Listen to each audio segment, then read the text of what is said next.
विद्यार्थी मित्रांनो, research aptitude हा युनिट अवघड जात असेल तर हा व्हिडिओ तुमच्यासाठी आहे. महाराष्ट्र सेट परीक्षा 2026 साठी प्रिपरेशन करिता आज आपण रिसर्च ॲप्टिट्यूड वरती काही महत्त्वाचे प्रश्न डिस्कस करणार आहोत, ज्यामध्ये असे प्रश्न असे टॉपिक्स आहेत जे तुमच्या एक्झामिनेशन मध्ये विचारले जाऊ शकतात.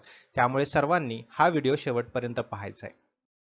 विद्यार्थी मित्रांनो, एक गोष्ट लक्षात घ्या, महाराष्ट्र सेट परीक्षेचे नोटिफिकेशन लवकरच येण्याची शक्यता आहे. त्यामुळे तुमचं प्रिपरेशन लवकरात लवकर सुरू करा. त्यासाठी पेपर वनची लाईव्ह बॅच आपली 4 मे पासून सुरू होत आहे. या बॅचमध्ये तुमचा संपूर्ण पेपर वनचा सिलेबस हा लाईव्ह सेशन्समध्ये कव्हर केला जाईल. काही कारणामुळे तुम्हाला लाईव्ह सेशन अटेंड करता नाही आलं तर त्याचं रेकॉर्डेड सेशन तुम्हाला मिळेल, जेणेकरून कुठेही तुमचा गॅप होणार नाही आणि तुमचं प्रिपरेशन अगदी कन्सिस्टंटली सुरू राहील. त्यासोबतच स्टडी मटेरियल जसं की MCQs, full syllabus notes, full syllabus mock test, MCQ series PDF या सर्व गोष्टी तुम्हाला मिळणार आहेत.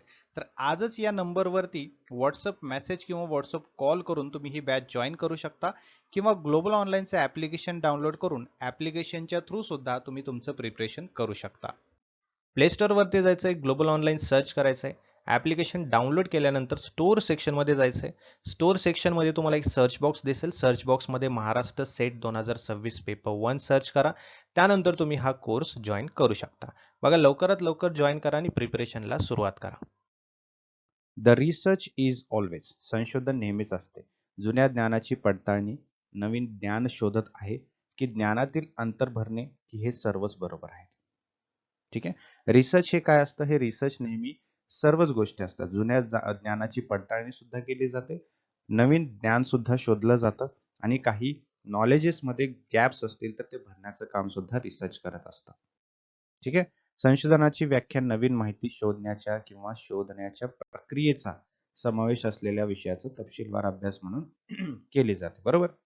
त्यामध्ये जुन्या विद्यमान ज्ञानामध्ये नवीन समज मिळवणे किंवा सत्यापित करणे, त्यासोबत स्थापित ज्ञानात गहाळ माहिती पुरवणे, या सर्व गोष्टींचा समावेश आहे.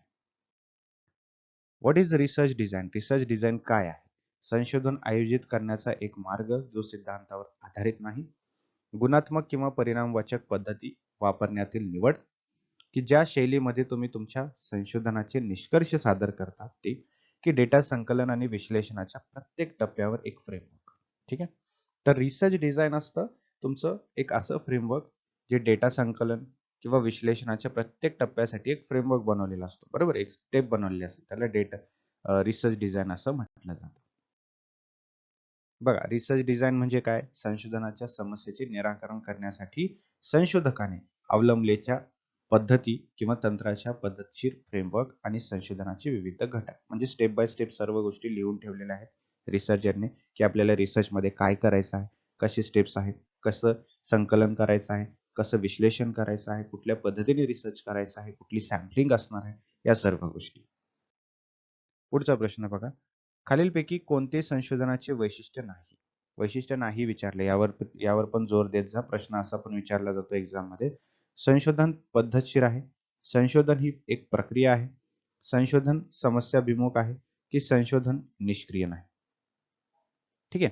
तर सरळ सरळ उत्तर आहे रिसर्च इज नॉट प्रोसेस, असं हे सांगितलंय. कारण हे वैशिष्ट्य नाहीये, है ना. वैशिष्ट्य काय आहे रिसर्चचं? की रिसर्च इज अ प्रोसेस, पण इथे नॉट अ प्रोसेस लिहिले, त्यामुळे हा गहाळ होतो. पुढे बघा. संशोधन एखाद्या व्यक्तीद्वारे केले जाऊ शकते. बरोबर. संशोधन पद्धतीचा अभ्यास केलेला असेल तर, म्हणजे कोणत्या व्यक्तीद्वारे? त्या व्यक्तीकडे संशोधन पद्धतीचा अभ्यास केलेला आहे, त्या व्यक्तीद्वारे केला जाऊ शकतो. की पदव्युत्तर पदवीधारक तोच करू शकतो, की विचार करण्याची आणि तर्क करण्याची क्षमता आहे तो करू शकतो, की एक मेहनती करू शकतो, है ना. सरळ सरळ उत्तर आहे रिसर्च कोण करू शकतो? ज्याने रिसर्च मेथडॉलॉजीचा अभ्यास केलेला आहे, ज्याच्याकडे रिसर्च मेथडॉलॉजीचं ज्ञान आहे, बरोबर, तो करू शकतो रिसर्च. पुढील प्रश्न. संशोधनातील वैज्ञानिक पद्धतीचा एक उद्देश आहे.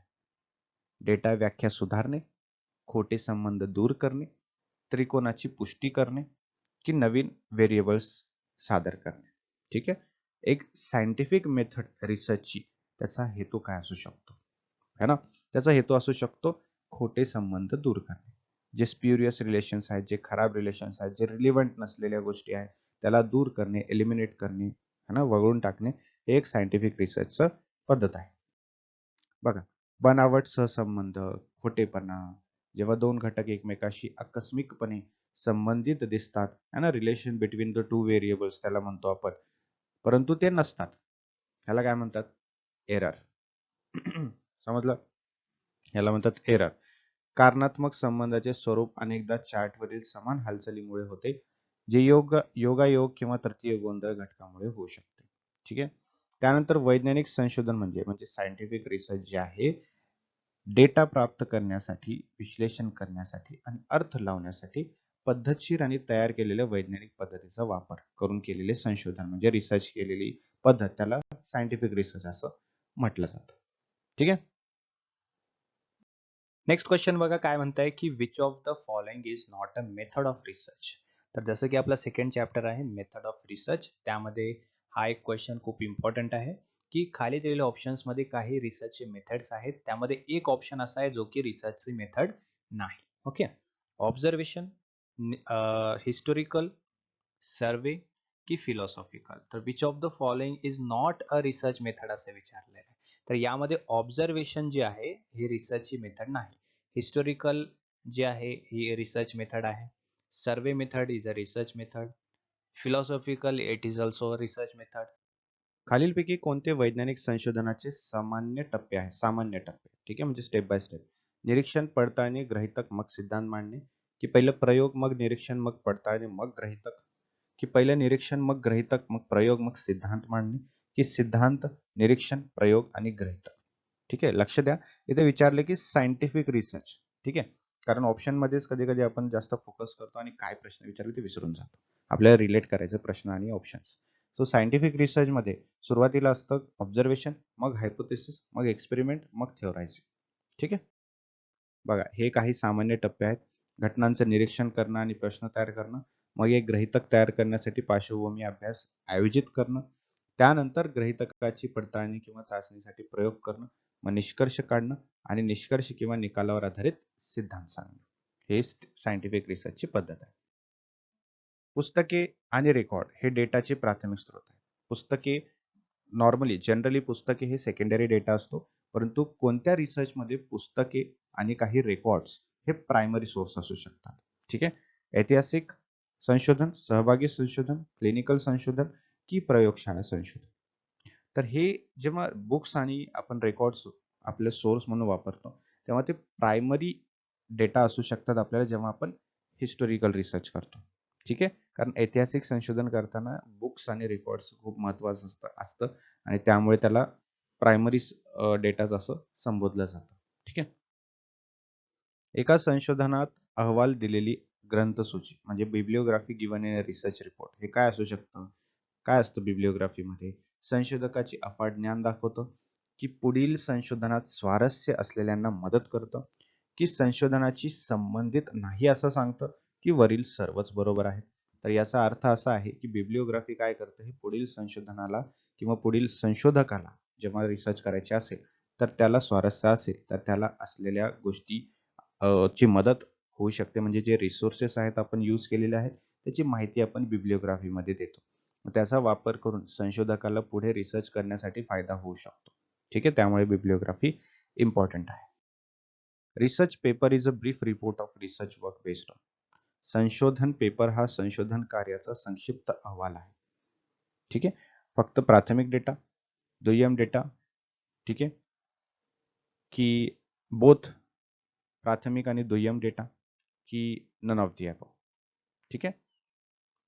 So obviously both primary and secondary data म्हणजे प्राथमिक आणि दुय्यम डेटा दोन्ही. ठीक आहे. पुढील प्रश्न, माहिती आणि संप्रेषण तंत्रज्ञानाचा समावेश आहे कशामध्ये? ऑनलाईन शिक्षण, एडुसॅटच्या वापराद्वारे शिक्षण, वेब आधारित शिक्षण की वरील सर्व. ठीक आहे. Information and communication technology includes. ICT मध्ये कशाचा समावेश आहे? तर आयसीटी मध्ये सर्वांचा समावेश आहे. ऑनलाईन लर्निंग म्हटलं तरी आयसीटी झालं.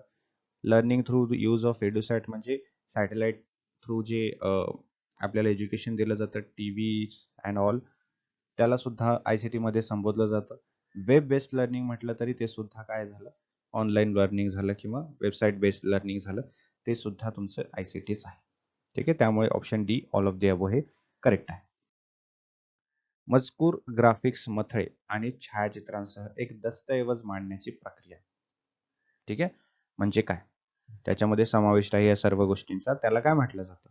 डेस्कटॉप प्रकाशन, डेस्कटॉप प्रिंटिंग, डेस्कटॉप प्रकाशन की डेस्कटॉप प्रिंटिंग. ठीक आहे, उलट केलं. एक आहे डेस्कटॉप आणि दुसरा आहे डेस्कटॉप, आणि त्यामध्ये पब्लिशिंग आणि प्रिंटिंग असे दोन प्रकार आहेत. सो त्याला म्हटलं जातं डेस्कटॉप पब्लिशिंग. ठीक आहे, काय आहे? Desktop publishing. बघा, डेस्कटॉप पब्लिशिंग जे आहे, the process of laying out the document with text, graphics, headlines and photographs is involved in the desktop publishing. ठीक आहे, डेस्कटॉप प्रकाशनमध्ये हे मजकूर ग्राफिक्स हे सर्व गोष्टी आहेत ज्याचा समावेश असतो.